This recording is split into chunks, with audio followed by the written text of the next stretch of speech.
الحمد لله الذي لا يبلغ مدحته القائلون ولا يحصي نعماءه العادون ولا يعدي حقه المجتهدون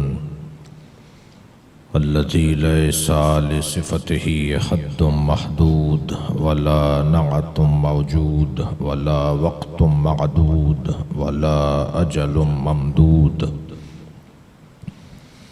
فطر الخلائق بقدرته ونشر الرياح برحمته الصلاة والسلام على الرسول المسدد المصطفى العمجد المحمود الأحمد سيدنا ومولانا ومولى الكونين جد الحسن والحسين عاني أبو القاسم محمد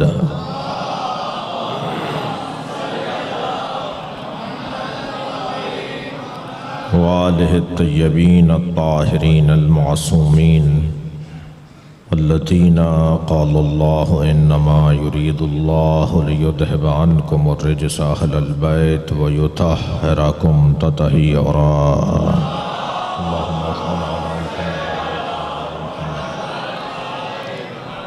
ولعنة الله على أعدائهم أجمعين من يوم عداوتهم إلى قيام يوم الدين أما بعد قال الحكيم في القرآن الكريم بسم الله الرحمن الرحيم يا أيها الذين آمنوا اتقوا الله وكونوا مع الصادقين صلوات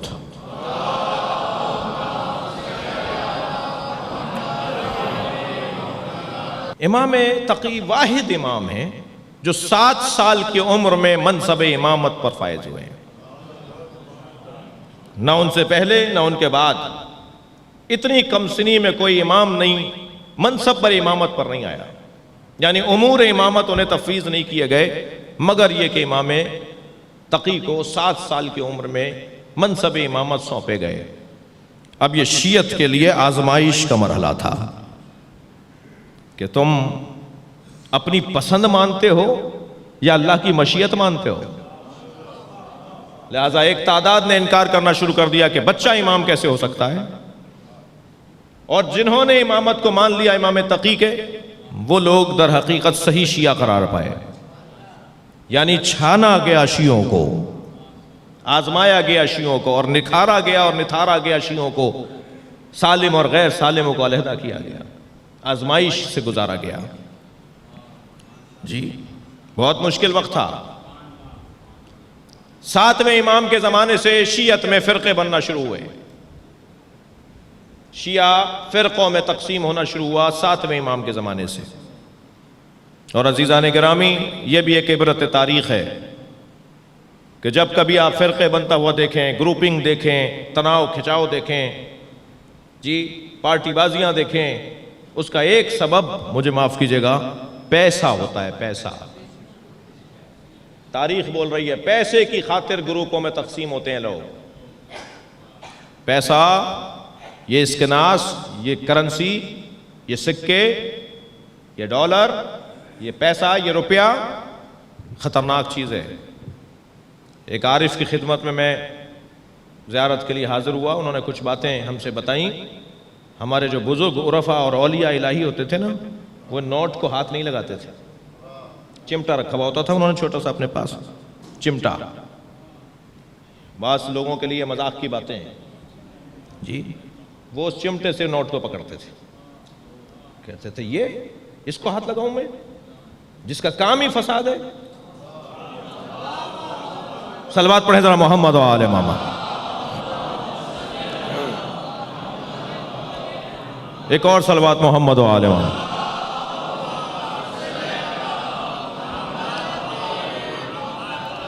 جب کبھی آپ اپنے دور میں چلے جائیے، ماضی میں چلے جائیے، اور ائمہ اہل بیت کے زمانے میں چلے جائیے، یہ جو مذہب بنے، شیعہ فرقے بنے، مسلمانوں میں فرقے بنے، شیعوں میں فرقے بنے، سنیوں میں فرقے ہیں۔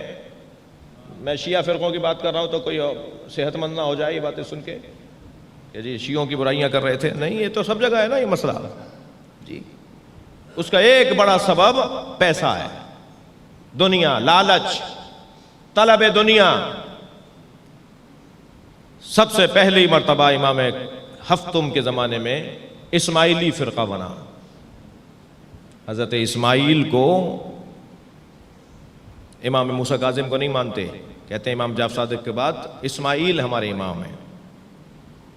کچھ اور آگے بڑھے تو واقفیہ مذہب سامنے آیا، جی کچھ اور آگے بڑھے تو غلات کا مذہب سامنے آیا۔ 7-8 فرقے چھٹے امام کے زمانے سے لے کے 11ویں امام کے زمانے تک شیعوں میں بنے۔ مگر جیسے میں کہہ رہا ہوں نا کہ اور لوگ بند گلی کا شکار ہیں، وہ بھی بند گلی میں گئے، وہ سرخ رو رہے کہ جو 12 اماموں کے نظریے کو مانتے تھے اس وقت میں بھی۔ آج بھی اگر کوئی سرخ رو ہے، اللہم صلی علی محمد، تو وہ وہی ہے کہ جو 12 امام کے نظریے کو مانتا ہے۔ امام محمد تقی کو تسلیم نہیں کر رہے تھے شیعہ۔ تھوڑی سی اپنی برائی بھی سن لیجئے، وہ کہہ رہے تھے امام رضا کی اولاد ہی نہیں ہے۔ قیافہ شناس بلایا شیعوں نے کہ بچے کو دیکھ کر بتایا جائے کہ یہ اولاد کس کی ہے۔ امام رضا کو غریب الغربا کیوں کہتے ہیں؟ ایک علت اس کی ہے کہ اپنوں نے امام کو دکھایا۔ بھائی صلح حدیبیہ پہ شک کرنے والوں کی جب بات آئے تو میں نعرہ لگاؤں، اور صلح امام حسن پہ شک کرنے والوں کی بات آئے تو میں خاموش کیوں ہو جاؤں؟ جو کمزوری ہے اسے دہرایا جائے تاکہ ہم اس کمزوری کا شکار نہ ہو جائیں۔ کیوں ہم تاریخ کے ان صفحات کو پڑھتے ہیں؟ یہ سنی بھائیوں کو سمجھانے کی ضرورت ہے۔ ہم فلاں فلاں فلاں فلاں شخصیات کے کوئی ذاتی ہماری ان سے مسئلہ اور مخاصمت نہیں ہے، ہم ان لوگوں کی برائیاں اس لیے پڑھتے ہیں اور بولتے ہیں تاکہ وہ برائیاں ہم میں نہ آ جائیں۔ طلحہ و زبیر کے بارے میں ہم کیوں بات کرتے ہیں اور شخصیات کے بارے میں کیوں ہم بات کرتے ہیں؟ اس لیے کہ ہم دیکھنا چاہتے ہیں کمزوری کہاں تھی، کہاں مسئلہ تھا جس کی بنیاد پر وہ میدان چھوڑ کر چلے گئے۔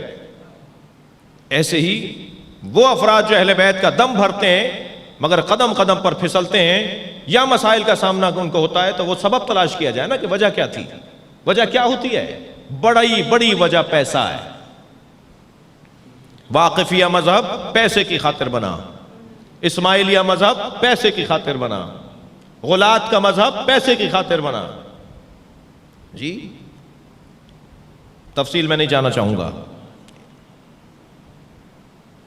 ماننے سے انکار کر دیا کہ یہ امام کی اولاد نہیں ہے۔ قیافہ شناس آیا، میرے مولا رضا کرسی پہ تشریف فرمائے، مجمع کو دیکھتا رہا، وہ ایک ایک چہرے کو دیکھتا رہا، امام تقی کو دیکھتا رہا، کہنا یہ ان میں سے کسی کا نہیں ہے بچہ۔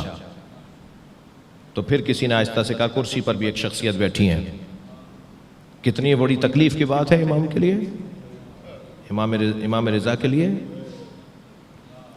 اس نے امام رضا کو دیکھا، کہا یہ انہی کی تو اولاد ہے، چہرہ بتا رہا ہے، جو میرا فن ہے وہ بتا رہا ہے۔ تب شیعوں نے مانا۔ جی ایک سبب کہ جو اثنا عشری کا جو تسلسل ہے وہ امام تقی سبب بنے کہ وہ تسلسل باقی رہے، ورنہ بریک آ رہا تھا، رکاوٹ آ رہی تھی، رکھنا آ رہا تھا۔ پھر امام نے اپنی اس کم سنی میں وہ 7 سال کی عمر میں جو معجزے دکھائے، انہوں نے ثابت کیا کہ یہی امام ہے۔ مولا رضا کا محمد مولا تقی کے لیے جملہ، ھذا المولود الذی یولد فینا، یہ بچہ جس کی ولادت ہمارے گھر میں ہوئی ہے۔ میں اس الجھن میں نہیں جانا چاہتا، وہ آہستہ آہستہ یہ الجھنیں دور ہو رہی ہیں کہ لفظ ولادت ائمہ کے لیے بولنا چاہیے نہیں بولنا چاہیے۔ جب امام خود اپنے لیے لفظ ولادت بول رہے ہیں تو تم امام سے زیادہ جانتے ہو۔ عقیدت جذباتیت کو نہیں کہتے، عقیدت کا بڑا گہرا تعلق علمیت سے ہے، علم کی بنیاد پر عقیدت ہونی ہے۔ لفظ ولادت نہیں بولو یہ توہین ہے، اچھا خود ائمہ جو بول رہے ہیں اپنے لیے تو وہ فرامین پڑھنا چھوڑ دیں۔ خود جو اللہ نے حضرت عیسیٰ اور حضرت یحییٰ کے لیے اور انبیاء کے لیے لفظ ولادت قرآن میں استعمال کیا ہے تو آیت پڑھنا چھوڑ دیں۔ یہ ممبر جہالت کا ممبر نہیں ہے، لیکن یہ کہنا کہ ولادت میں توہین ہے یہ علم سے خالی بات۔ اب یہ میں حدیث سنا رہا تھا نا آپ کو، امام رضا کا فرمان، ھذا المولود الذی یولد فینا، یہ مولود کہتے ہیں جس کی ولادت ہو۔ اچھا میں اپنی تسلی کے لیے ایک جملہ کہہ رہا ہوں، لفظ مشترک ہوتا ہے، معنی مشترک نہیں ہوتے۔ اللہ عالم ہے، نبی عالم ہے، مولا علی عالم ہے، مولانا نے نبی نماز پڑھائی عالم ہے، کیا سب ایک جیسے عالم ہیں؟ اللہ نے اپنے آپ کو قرآن میں شہید کہا ہے، نبی کو شہید کہا ہے، مولا علی کو قرآن میں لفظ شہید، جس آیت میں لفظ شہید مولا علی کے لیے استعمال ہوا ہے سورہ رات کی آخری آیت، شہید سبت جعفر بھی شہید ہیں، پروفیسر تقی ہادی بھی شہید ہیں۔ تو جیسا اللہ شہید ہے ایسے شہید نہیں ہے، لفظ تو وہی ہے، شین ہا یا دال، لفظ تو وہی ہے، لفظ مشترک ہے، معنی مشترک نہیں ہے۔ جب لفظ ولادت ہمارے لیے استعمال ہوگا تو اس میں نجاست ہے، جب ان کے لیے استعمال ہوگا تو اس میں طہارت ہے۔ سہل محمد ابن سہل قمی رحمت اللہ علیہ، ایک میں اپنے قبیلے کے لوگوں سے گلہ بھی کروں کہ ہم لوگ اہل سنت کے برخلاف جب شخصیات کا نام لیتے ہیں، سلمان فارسی جیسے بڑے بھائی تھے میرے، ابو ذر غفاری جیسے میرا چھوٹا بھائی ہو، بھائی ادب سے کوئی حضرت لگا دو، کوئی رضی اللہ تعالیٰ عنہ بول دو، کوئی علیہ السلام بول دو۔ میں اپنے قبیلے کے لوگوں سے گلہ کر رہا ہوں، ذاکرین سے گلہ کر رہا ہوں جی، ایسے بول دیتا ہوں جیسے میرے بڑے بھائی ہیں۔ بے ادبی ہمارے ہاں جی لان تان کا اتنا مزاج بنا لیا کہ اب ایک دوسرے پہ لگے ہوئے ہیں۔ بے ادبی، میں ان بچوں سے کہہ رہا ہوں کہ ہوشیار ہو جائیں ذرا، بہت ساری چیزیں ہمارے ہاں کھلی غلطیاں اس وقت ہو رہی ہیں، روشن ہم خامیوں کا شکار ہیں۔ اہل سنت کی موٹی موٹی غلطیاں ہیں، انہیں ٹھیک کرنا پڑے گا، انہیں شیعوں کی موٹی موٹی غلطیاں ہیں، انہیں ٹھیک کرنا پڑے گا شیعوں کو، ورنہ پشیمانی اور ندامت کے علاوہ کچھ اور نہیں ہے۔ بے ادبی بڑھتی جا رہی ہے جی، بزرگوں کی داڑھیوں میں ہاتھ ڈال رہے ہیں بچے، مرجعیت کے اوپر وہ تبصرہ کر رہا ہوتا ہے جسے طہارت کرنا نہیں آتی، فتووں پر وہ بات کر رہا ہوتا ہے جسے نماز نہیں پڑھنا آتی، جسے 1 سے لے کے 10 تک عربی میں گنتی نہیں آتی، وہ حدیثوں کو بیان کر رہا ہوتا ہے۔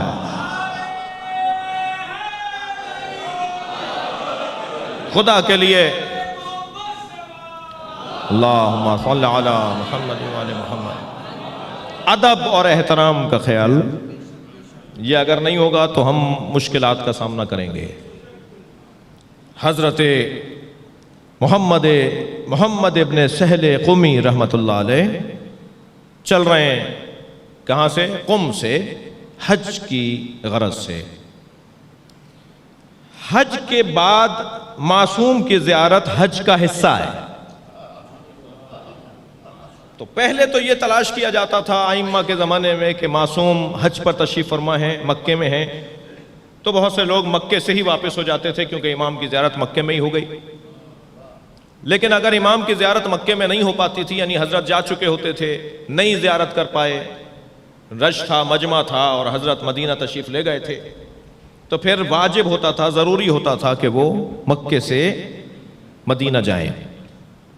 آج ہمارے لیے لازم اس لیے ہوتا ہے کہ ہم حج کرنے کے بعد ہم مدینہ اس لیے جاتے ہیں کہ وہاں ائمہ اہل بیت کی قبریں ہیں، سرکار دو جہاں کا مزار ہے، جناب سیدہ کی قبر گمشدہ ہے، مگر یہ طے ہے کہ مدینہ میں بھی بیوی ہیں، اس لیے ہم وہاں جاتے ہیں، مدینہ اس لیے جاتے ہیں۔ تو محمد ابن سہل چلے ہیں، امام 7 سال کی عمر میں امام ہوئے ہیں، مولا رضا کی شہادت ہو چکی ہے جی، مدینہ منورہ مکہ المکرمہ میں حضرت کی زیارت کا شرف نہیں ملا، تو پھر یہ مدینہ پہنچے۔ کہتے ہیں جب میں مدینہ پہنچا اور حضرت کے دولت قدے پر، دولت سرا پر پہنچا، تو چاہنے والوں کا اتنا جم غفیر تھا، اتنی آمد و رفت تھی کہ بہت دیر لگی مجھے حضرت تک پہنچنے میں۔ میں نے سوچا یہ تھا رستے میں کہ حضرت سے تبرک کے طور پر پیراہن مانگوں گا، مولا مجھے اپنا پیراہن دے دیجئے، میں اسے تبرک کے طور پر اپنے پاس رکھوں گا۔ تبرک کی تاریخ بھی عزیز و روشن تاریخ ہے، ہم تبرکات کے قائل لوگ ہیں، ہم تبرکات کا احترام تبرک ماننے والے لوگ ہیں۔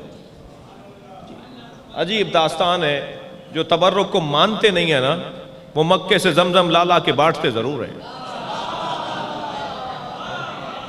صلوات پڑھیں ذرا محمد و آل محمد۔ قرآن مجید میں فیہ سکینۃ من ربکم، تابوت سکینہ، قرآن مجید میں ایک تابوت کا ذکر ہے، تابوت سکینہ، فیہ سکینۃ من ربکم، اس تابوت کے اندر تمہارے رب کی طرف سے سکینہ ہے، یعنی تمہارے رب کی طرف سے ایک سکون پہنچانے والا انتظام ہے۔ اس میں کیا ہے جو امام زمانہ لے کر آئیں گے تابوت؟ وہ حضرت نوح کے زمانے سے تابوت چلا آ رہا ہے، آدم ثانی، حضرت نوح، حضرت موسیٰ، حضرت عیسیٰ، حضرت ابراہیم، ہمارے نبی، تمام انبیاء کرام کی تبرکات اس میں جمع ہیں۔ اور انبیاء کرام کے زمانے میں جب کوئی مشکل گھڑی آتی تھی انبیاء کی امت کے لیے تو پھر کہا جاتا تھا تابوت نکال کر لاؤ۔ وہ جب تابوت باہر آتا تھا نا، مجمع میں آتا تھا، تو اس کے آنے کی برکت سے مصیبتیں دور ہوتی تھیں۔ یہ تاریخ ہے، قرآن کی تفسیر بیان کر رہا ہوں میں۔ صلوات پڑھیں ذرا محمد و آل محمد۔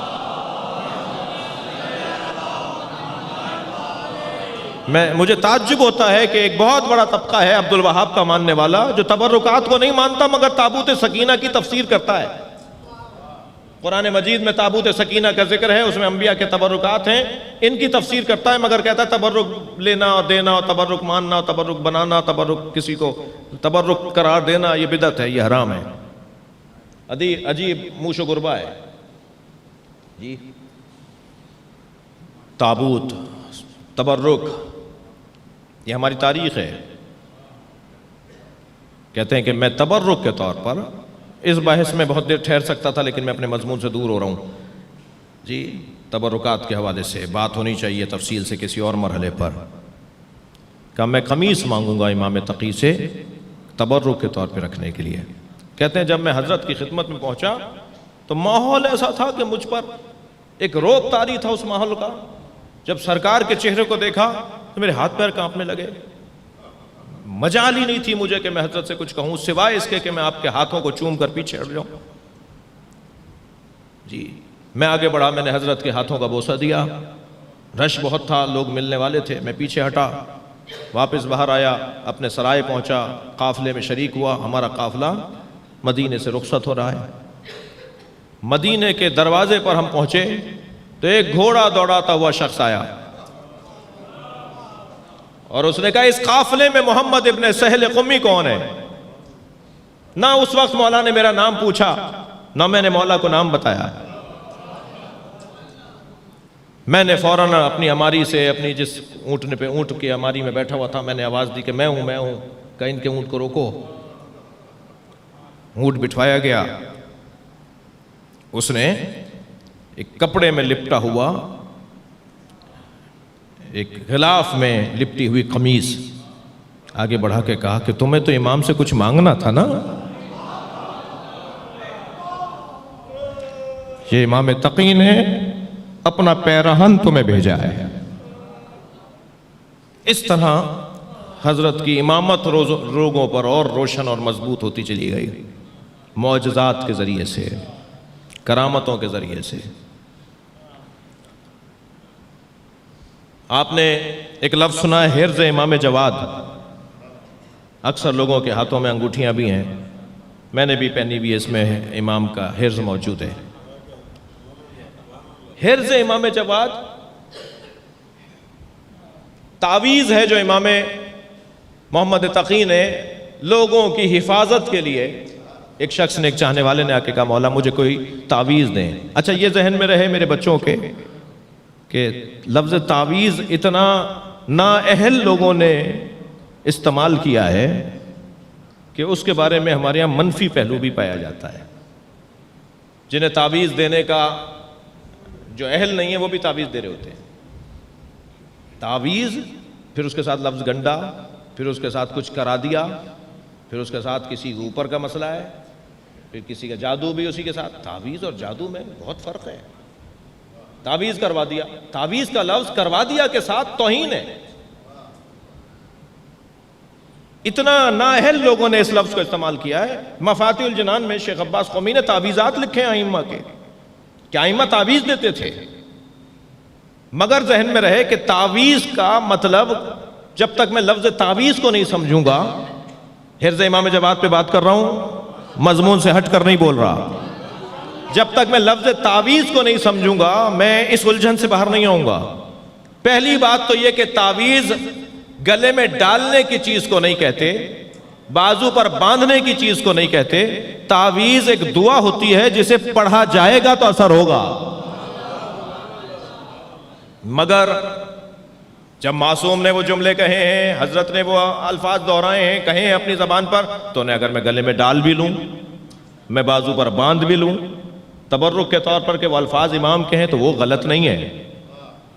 تعویذ باندھا نہیں جاتا، تعویذ پڑھا جاتا ہے، لیکن باندھنے میں بھی کوئی قباحت نہیں ہے، مگر ایسا نہ ہو کہ اصلی چیز رہ جائے اور وہ چیز ہو جائے۔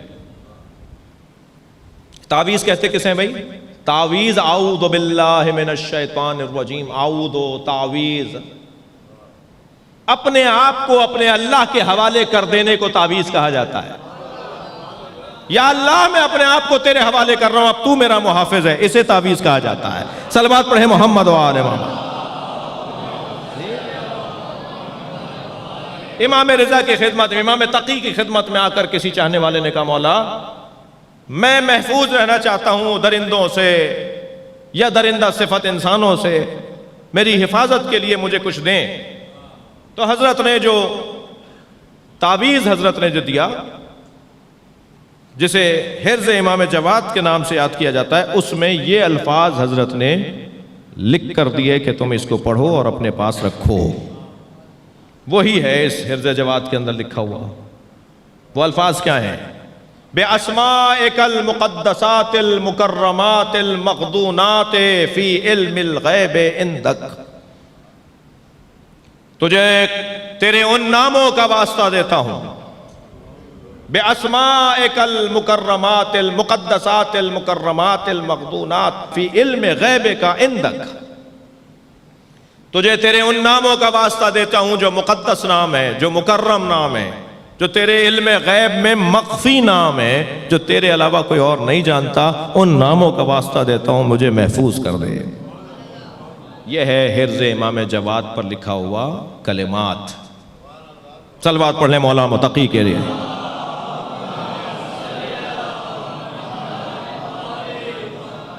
اور عزیزان گرامی،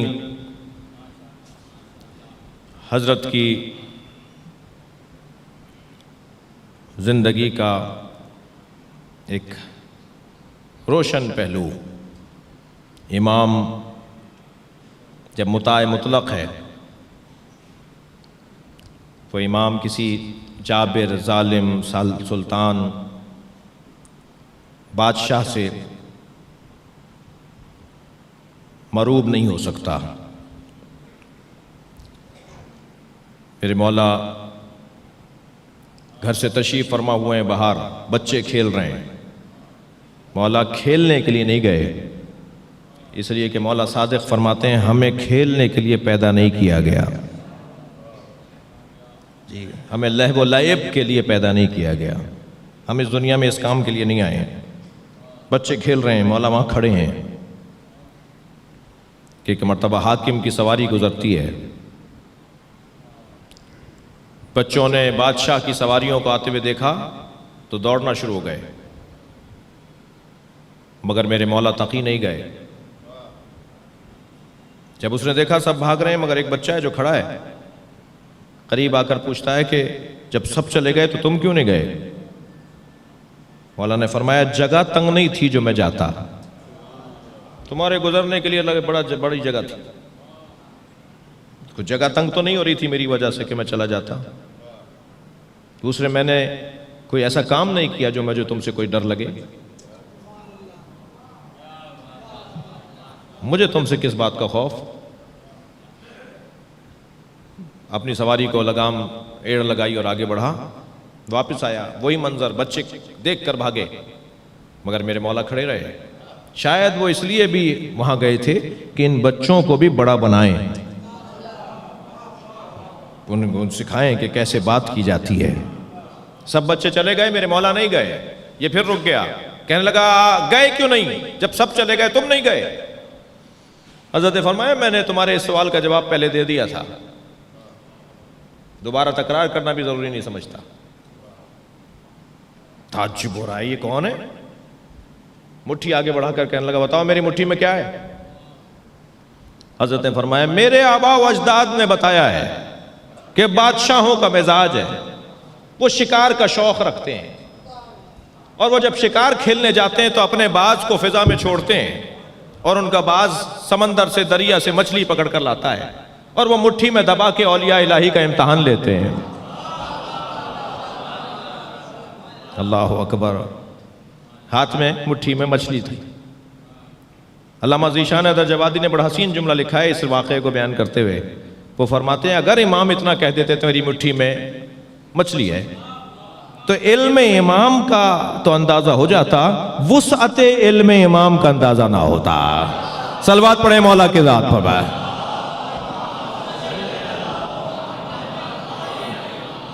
مولا کی زندگی کے عناوین میں ایک عنوان حضرت کی مظلومیت ہے۔ جیسے نبی مکرم کے ساتھ کچھ عورتوں کا تعلق، کچھ زوجاؤں کا تعلق ایسا تھا جو نبی کے لیے تکلیف دہ تھا۔ میں نہیں کہہ رہا، قرآن سورہ تحریم میں 4 آیت ہے جی، ان تظاہر علیہ، اگر تم نے میرے نبی پر چڑھائی کی، میرے نبی پر روب جمانے کی بات کی نا، تو جان لو ان تتوبا فقد زخت قلوبکما، اگر تم نے ایسا کرنے کے بعد توبہ بھی کر لی تب بھی تمہارے دل ٹیڑھے رہیں گے، اور جان لو ان اللہ مولا، اللہ میرے نبی کا مولا ہے، وجبریل وصالح المومنین، مومنین میں جو صالح شخص ہے، سب نے لکھا ہے کہ صالح المومنین سے مراد مولا علی ہیں۔ یہ 2 بیویوں سے اللہ مخاطب ہو رہا ہے سورہ تحریم کے اندر۔ اے نبی کی 2 بیویوں، اگر تم نے میرے نبی کو تکلیفیں دی تو یہ نہ سمجھنا میرا نبی اکیلا ہے، میرا نبی کا مولا اللہ ہے، جبریل ہے مدد کرنے والا، اور صالح المومنین نبی کی مدد کرنے والا ہے۔ تو جیسے سرکار دو جہاں کی زندگی میں کچھ خواتین، کچھ بیویوں کا تعلق تھا جو نبی کو تکلیف دہ تھا جی، ایسے ہی امام حسن کی زندگی میں ایک زوجہ کا تعلق ہے جو امام کو زہر دے رہی ہے، اور ایک امام محمد تقی کی زندگی میں ایک زوجہ کا تعلق ہے، ام ولد، مامون الرشید کی بیٹی، باقاعدہ شادی کروائی گئی ہے ایک کام کے لیے، اور وہ یہ کہ گھر کا ہی فرد مارے۔ غربت اس سے بڑھ کر کیا ہوگی کہ گھر کا فرد مار دے۔ جب مولا حسن کو جودہ بنت اشس نے زہر دیا تھا نا، تو اس وقت امام روزے سے تھے۔ اہل صوم جانتے ہیں، کوئی شخص روزے سے ہو، بھوک سے ہو، اور افطاری میں زہر دیا جائے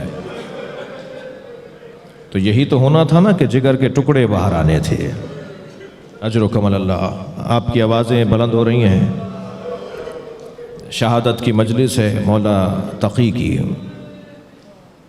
جب میرے مولا حسن مجتبیٰ نے 2 گھونٹ زہر کے لیے نا، تو وہ کاسہ زمین پہ رکھتے ہوئے فرمایا تیری مراد پوری ہو جائے گی، جو تو چاہتی ہے نا وہ پوری ہو جائے گی۔ یہی کیفیت عزادارو مولا محمد تقی کی ہے۔ امام کو زہر دیا ہے زوجہ نے، اور امام کم سن ترین امام 28 سال میں شہید ہو رہے ہیں۔ کم سن ترین امام ان سے کم عمر کوئی امام شہید نہیں ہوا۔ اور مولا کو جب شہید کر دیا گیا تو امام علی نقی نے غسل و کفن دیا، اور غسل و کفن دے کر جب جنازہ اٹھا تو جنازے میں ایک بڑی تعداد تھی جو شریک تھی۔ مگر چاہنے والوں نے دیکھا کہ امام علی نقی کی آنکھوں میں آنسو ہیں جو رک نہیں رہے، تو ایک چاہنے والے نے بڑھ کر کہا مولا آپ صابر امام ہیں، تو فرمایا میں اپنے بابا کے جنازے پہ اس لیے رو رہا ہوں کہ ایک جنازہ کربلا میں 3 دن بے گور و کفن رہا، کوئی نہ تھا جو میرے جد حسین کے جنازے کو دفناتا۔ اجرکم اللہ، آپ کی آوازیں بلند ہیں، اللہ آپ کو اس کا اجر و ثواب عطا فرمائے۔ امام محمد تقی کے جنازے میں لوگ شریک تھے، انہیں قبر کے حوالے کیا گیا۔ آج مزار ہے کاظمین میں مولا تقی کا، لیکن عزادارو سلام ہو اس بیٹے پر جو بابا کے جنازے پر آیا ہے اور جنازہ پہچانا نہیں جا رہا ہے۔ میرے مولا حسین پر اتنے گھوڑے دوڑائے گئے، اجرکم اللہ، اجرکم اللہ۔ خدا کسی غم میں نہ رلائے سوائے غم اہل بیت میں رونے رلانے والوں میں قرار دے۔ چلیے کچھ دیر کے لیے کربلا چلیے۔ حسین حسین میرے مولا کربلا کے میدان میں جب تنہا رہ گئے نا، اور ہزاروں زخم مولا کے تن مبارک پر لگ چکے، تو مولا حسین سے گھوڑے پر بیٹھا نہیں جا رہا تھا۔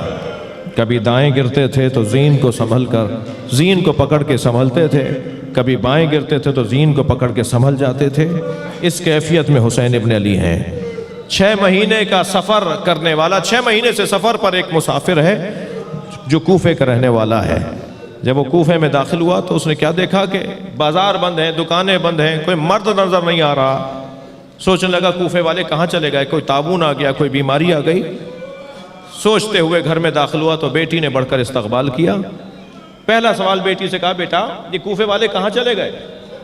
کہا بابا آپ بھی جلدی واپس جائیے، اس لیے کہ قریب ہی ایک بیابان ہے جسے کرب و بلا کہتے ہیں، وہاں ایک باغی نے خروج کیا ہے، اور حاکم کا اعلان یہ ہے کہ اگر کوئی اسے مارنے نہ گیا تو اسے گرفتار کر لیا جائے گا، اسے سزا دی جائے گی۔ کہیں بابا مخبری نہ ہو جائے کہ آپ کربلا نہیں گئے باغی کو مارنے۔ عبداللہ ابن عفیف ازدی کہتا ہے مجھے سمجھ میں نہیں آیا کہ یہ کون ہے، کون باغی ہے جسے مارنے کے لیے ایسے لے جایا جا رہا ہے، مگر مجھے اپنی جان عزیز تھی، مجھے اپنا گھرانہ عزیز تھا۔ میں دوبارہ گھوڑا تیار کر کے نکلنے لگا تو بیٹی نے رخصت کرتے ہوئے کہا بابا جنگ پر جا رہے ہیں اور جنگوں میں مال غنیمت بھی ملتا ہے، بابا مال غنیمت میں اگر یمنی پتھر مل جائیں تو میرے لیے لے آئیے گا، میں اپنے گلے کا ہار بنانا چاہتی ہوں، میں زیورات بنانا چاہتی ہوں۔ عبداللہ کہتا ہے میں گھوڑے پہ بیٹھ کے روانہ ہوا۔ جب میں کوفے سے نکلا تو ایک علیحدہ تاریخ تھی، لیکن جب کربلا پہنچا تو عصر عاشور تھا، عاشور کا دن تھا اور عصر کا وقت تھا۔ میں جب کوفے سے کربلا پہنچا اور عاشور کے دن پہنچا تو میں نے دیکھا کہ ہزاروں کا لشکر ہے جو ایک شخص کو مارنا چاہتا ہے، اور وہ شخص تنہا ہو چکا ہے، اس کے سارے آوان و انصار مارے جا چکے ہیں۔ اس کی کیفیت یہ ہے کہ اس کا امامہ کھل کے گردن میں آ گیا ہے، اس کے بدن پر سینکڑوں زخم لگ چکے ہیں، مگر اس کا روب اتنا ہے، اس کا جلال ایسا ہے، وہ جہاں گھوڑا موڑتا ہے فوجیں بھاگنے لگتی ہیں۔ میں نے ایک بھاگتے ہوئے سپاہی سے پوچھا تم اس سے ڈرتے کیوں ہو، یہ تو اکیلا ہے، تم اس سے ڈرتے کیوں ہو؟ تو وہ کہنے لگا تمہیں نہیں پتا اس کے ایک بھائی کا نام عباس ہے۔ عبداللہ کہتا ہے پھر بھی مجھے سمجھ میں نہیں آیا کہ آخر یہ کون ہے، مجھے تو بس اتنا پتا تھا کہ اسے مار دیں گے تو جنگ تمام ہو جائے گی، اسی کو مارنے کے لیے سارا لشکر جمع ہے، یہ باغی ہے، اس نے خروج کیا ہوا ہے۔ عبداللہ کہتا ہے میں نے اپنا گھوڑا ہے ان کے گھوڑے کے پیچھے لگایا، وہ آگے جا رہے تھے، میں آہستہ آہستہ ان کے قریب ہوتا چلا گیا۔ چند ذراع کا فاصلہ رہ گیا تھا، چند ذراع کا، چند ہاتھوں کا فاصلہ رہ گیا تھا۔ میں نے دیکھا ان کا گھوڑا آگے ہے اور میں پیچھے ہوں، مجھے محسوس ہوا کہ میں حملہ کر کے انہیں مار سکتا ہوں۔ میں نے جیسے ہی تلوار نکال کے ارادہ کیا کہ گھوڑے کو ایڑ لگاؤں، انہوں نے مڑ کر مجھے دیکھا اور کہا عبداللہ قریب آؤ۔ میرے ہاتھ پیر کانپنے لگے، یہ کون ہے جو میرے نام سے مجھے پکارتے ہیں؟ میں رک گیا تو پھر آواز آئی عبداللہ قریب آؤ۔ میں نے آگے بڑھنے سے گریز کیا، خوف آ رہا تھا مجھے، تو انہوں نے ہاتھ سے انگوٹھی اتاری اور کہا یہ عقیق یمنی ہے، اپنی بیٹی کو جا کے دینا اور کہنا میں باغی نہیں ہوں، میں زہرا کا لال حسین۔ اجرکم اللہ، اجرکم اللہ۔ جیسے ہی عبداللہ کو معلوم ہوا کہ یہ حسین ابن علی ہے، فوراً تلوار نکال کے مولا کے گرد حفاظت کے لیے چکر کاٹنے لگا۔ مولا نے کہا قریب آؤ عبداللہ قریب آؤ، واپس چلے جاؤ، واپس چلے جاؤ۔ کہا مولا میں آپ کو تنہا چھوڑ کر کہاں چلا جاؤں؟ کہا عبداللہ واپس چلے جاؤ، چند دنوں بعد میری بہن زینب آئے گی، اسے کچھ چادریں لا کر دے دینا، میری بہنوں کے سروں پر چادریں نہیں ہو۔